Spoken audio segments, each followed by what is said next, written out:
Hello, I'm Ophelia. And I'm Matthew. Welcome to Art Mood. We're doing this art channel to share the joy of art. It can be historical, contemporary, paintings, sculptures, or even photography. We would like to hear from you, and so join us or leave us a message if you like what we do. And for this series, we have Philip Guston, and we'll be looking at some of his works in the upcoming chapters.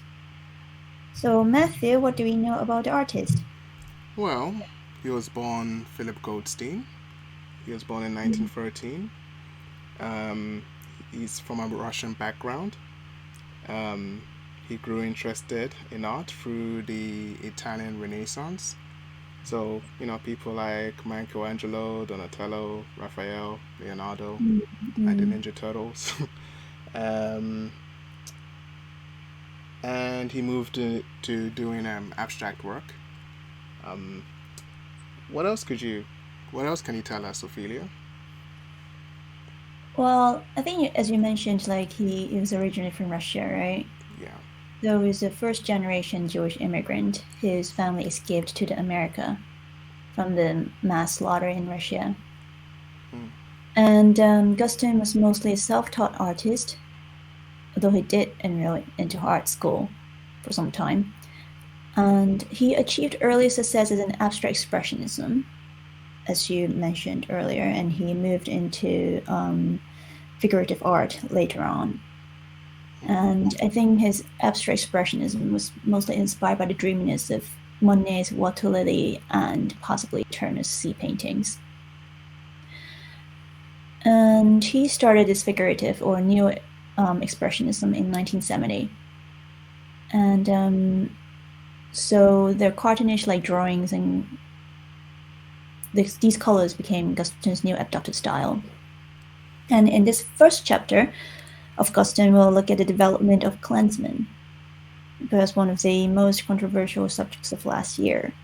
So the mega hit show of Guston, four museums, Museum of Fine Art in Boston, National Gallery of Art Washington, Museum of Fine Art Houston, and Tate Britain, was cancelled. So they decided to cancel this because of the delicacy of the images.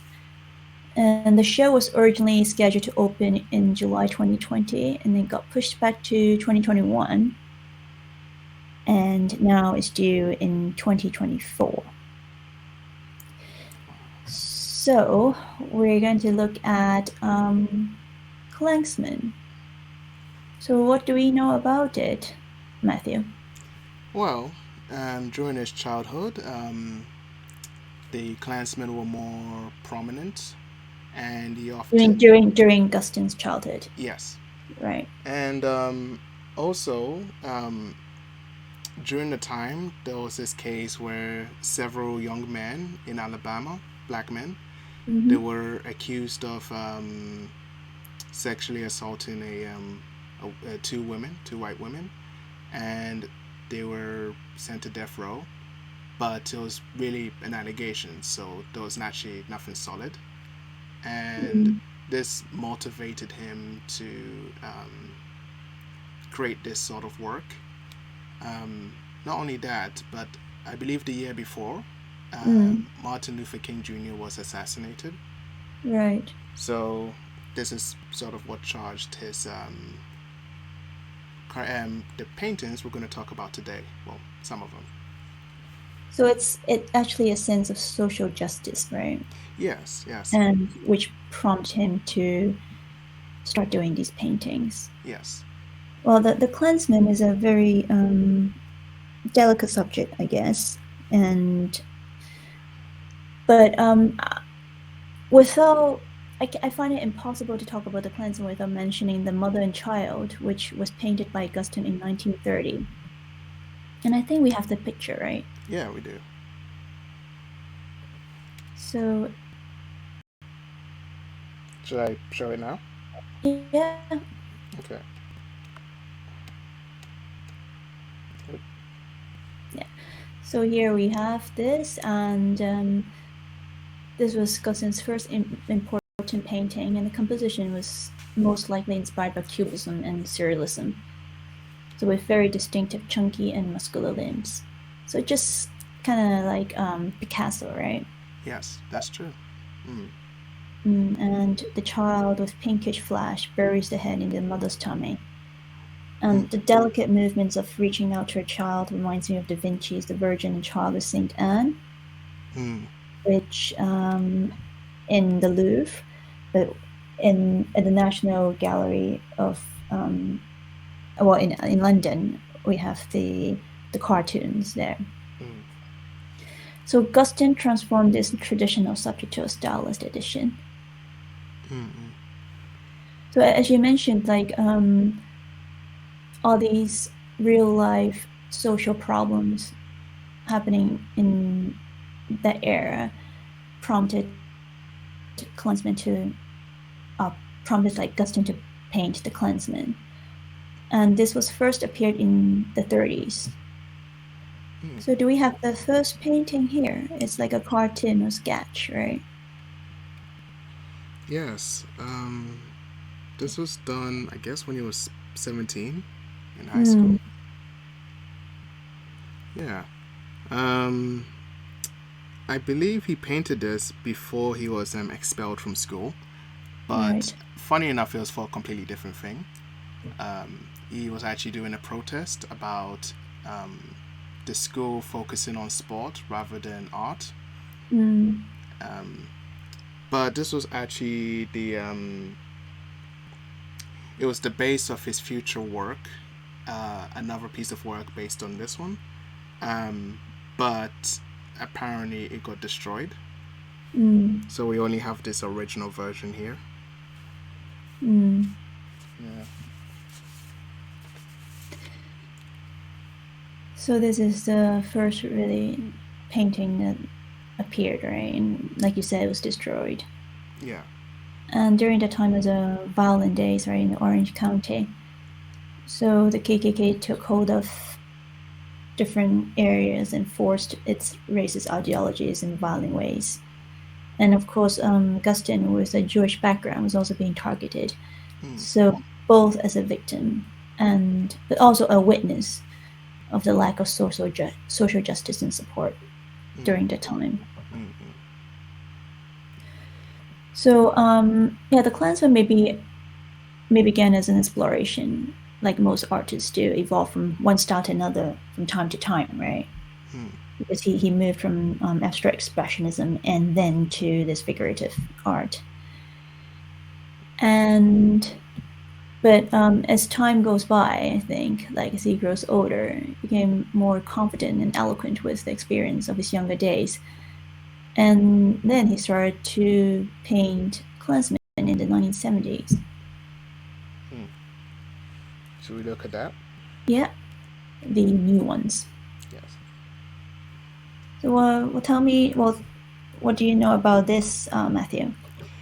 So, um, this is based on his neo expressionism, right? Right.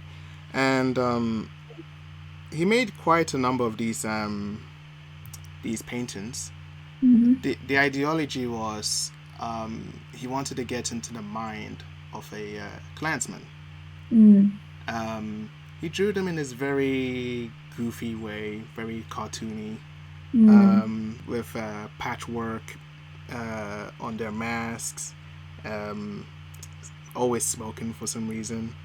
And it what I suppose a lot of people might have seen it as pro, um, that he was pro, Or KKK or something, right? yeah. Um, but you can kind of see that they just look very silly, I guess. Mm. And they kind of have like this jolly color, right? Like most of the Klansmen, or they have a pinkish reddish hue, That's right. and the unkempt brushstrokes, childlike drawings make the Klansmen quite ridiculous looking Yes, yes. and less disturbing when one looks at them. Mm. So they're usually seen driving, smoking, and like you said, covered in like a rag-like hood, right? Mm. With dotted lines all over, and you can see they've been patched up and like not very well, not perfectly done. Mm-mm. So, yeah, as you said, like Guston has sometimes said they're like self-portraits, right? But not as like a pro KKK kind of portraits, but more like facing or discovering one's inner evil, That's right. which I think most of us do have it in one way or another. That's true. Like, doesn't not all of us are murderers or are racist, right? But there's like greed and selfishness and no little bit of things like in every one of us. Mm. So I think it's more about facing one's fear in the face Mm-mm. Very true. Very. and creating these images in which Guston was once a victim and witness. It requires courage to see and paint them stroke by stroke, I think. Mm-mm. Very true. So each stroke is very reflective and absorbing for the artist, I believe. Mm-mm. Yeah. He's also quoted as saying that he sees them as dumb human beings who are always covered and they're committing these senseless acts. Mm, So, not really just that they're doing bad things, but they also want to be anonymous whilst doing these things. mm. Yeah. I feel like the cigarettes or the cigars are kind of a sign of like success for them. Success. Yeah, like One. I feel like like after like you do something strenuous and you smoke or something, Oh, right. Yes. or even just like Like smoking is like a sign of like a release elegant. stress or satisfaction kind of way. Yeah, exactly. Just also like like smoking in some media is considered quite cool or sophisticated. Yeah, that's Yeah, true. yeah. Yeah. And the car looks very clown-like. Like it's just this very small car with these three people Mm, inside, and mm. yeah,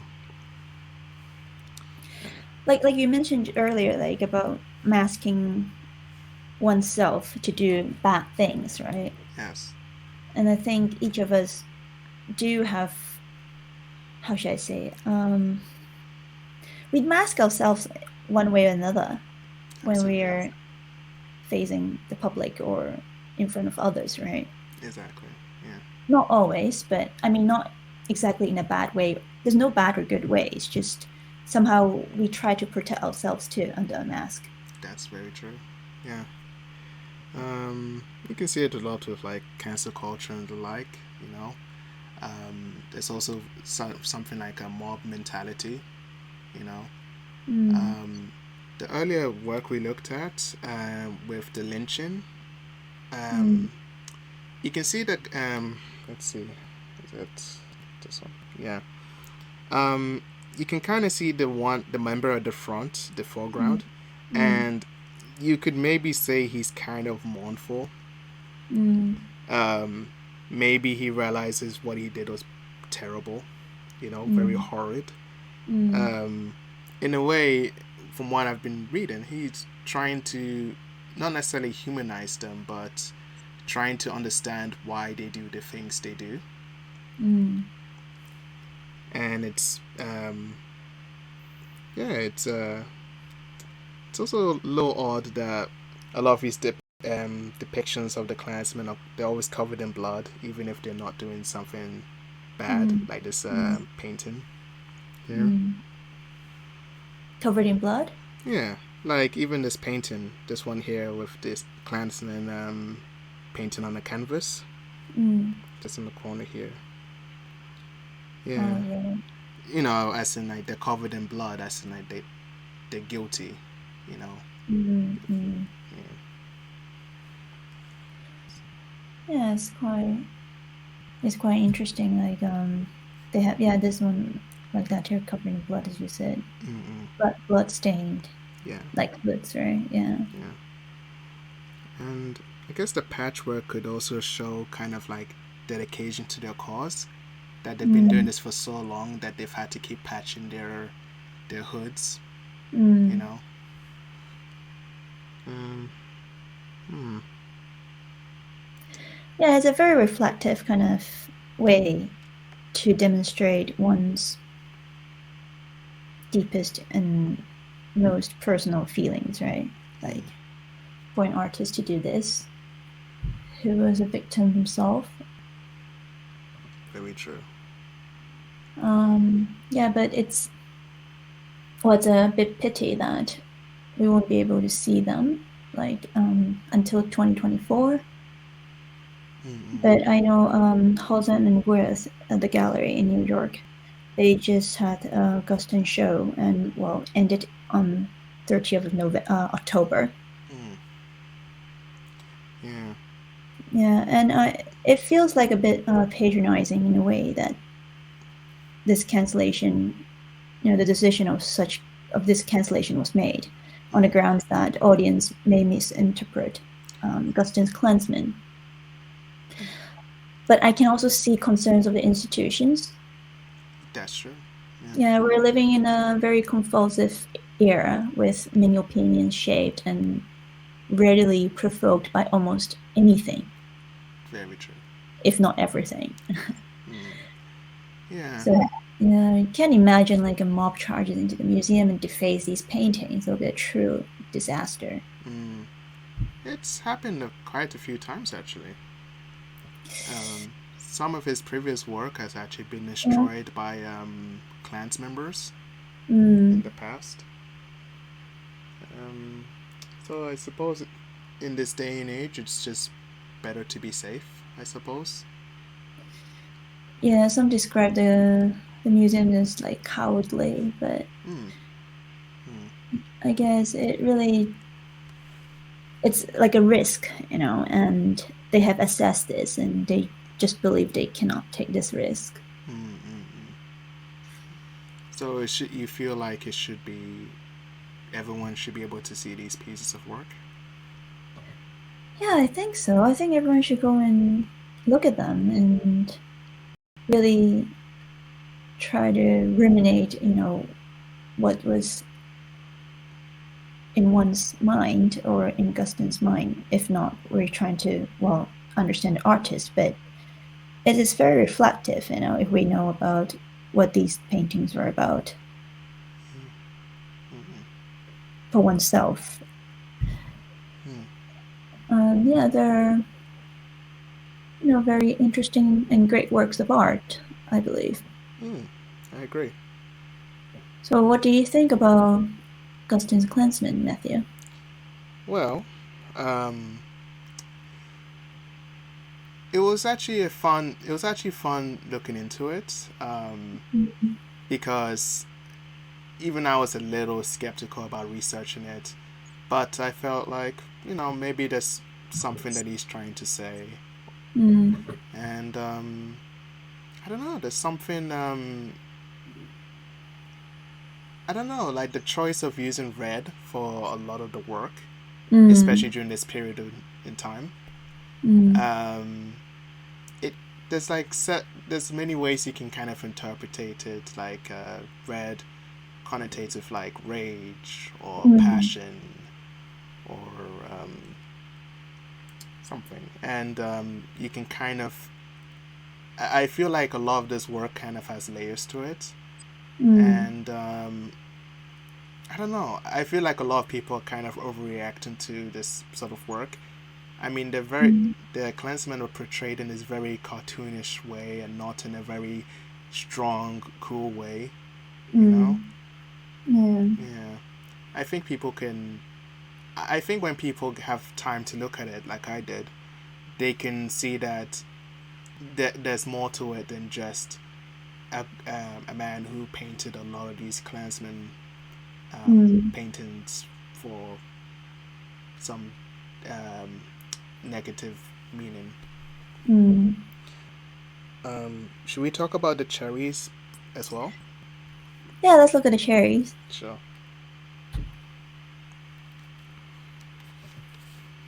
Well, I think, well, the reason that I wanted to look at the cherries is like, cherries is, look at them, like, cute and delicious and juicy. But then you can see the stalk, it's like spikes, right? It's like nails on it. Mm-mm. And I think, just like the Klansmen, we're no strangers to the history of KKK. Mm-mm. some of the darkest times, in history. Mm. But as in most, history, it's almost like a cycle. Mm. And That's I true. think Guston recorded this very personal experience with a different angle and perspective, not with words, realism, photos, but playfully injects himself into the subject. Mm. And yeah, the colors, chunkiness, like you said, the colors that he chose, like reddish pink, Mm. it's very modern, very distinctive, and recognizable. Mm. I think it's an education in the sense that fear and bad things happen in this world, but we can always look at them with a humorous touch. Mm. And let's not forget, hope and opportunities always exist. Mm. And again, just like these cherries here, Mm. they're lovely, they're juicy, but they can be dangerous too. Just like anything, like with imagine those stalk like rusty nails sticking out. That's true. That's true. Yeah. But yeah, nevertheless, it's a very cute painting. Mm. There's always two ways, or to look at things, or two Absolutely. ways in anything. Absolutely. So that's how I feel about yeah, Guston's Klansman. I can see that. Yeah. Yeah. Mm. This was made, I think, 4 years before his passing, Mm. and around this time, he would actually just paint for 24 hours Mm. straight. Mm. He would ignore phone calls. He would ignore letters until he was finished. Mm. And a lot of the time, he would finish a painting, then immediately work on another one. Mm. So when I was looking into his work, he actually had a lot of paintings for that particular year, Mm. 1976. Mm. Um, I do wonder why this particular one, most of the piece is just the table or the surface. So a lot of it is just this blue surface, and the subject isn't right in the center of the canvas. I thought that was quite interesting. It's almost like a rising sun or something, like Yeah, a yeah, horizon, right? yeah. But in a different perspective, as if like, or you're, kind of lowering your body at the level of a table and then looking at these stacked up cherries. Hmm, that's true. Yeah, I can see that. It's quite clever. Yeah. So we'll be looking at more Gustons next week, Hmm. but yeah, we'll look at another theme. So if you have any comments or feedback, please leave us a message. And if you like what we do, you can also subscribe to our YouTube channel under the same name. And yeah, have a good evening or good day ahead, wherever you are. Thank you for listening, and we look forward to you to joining us at the same time next week. Hmm. Goodbye, everyone. Goodbye, everyone.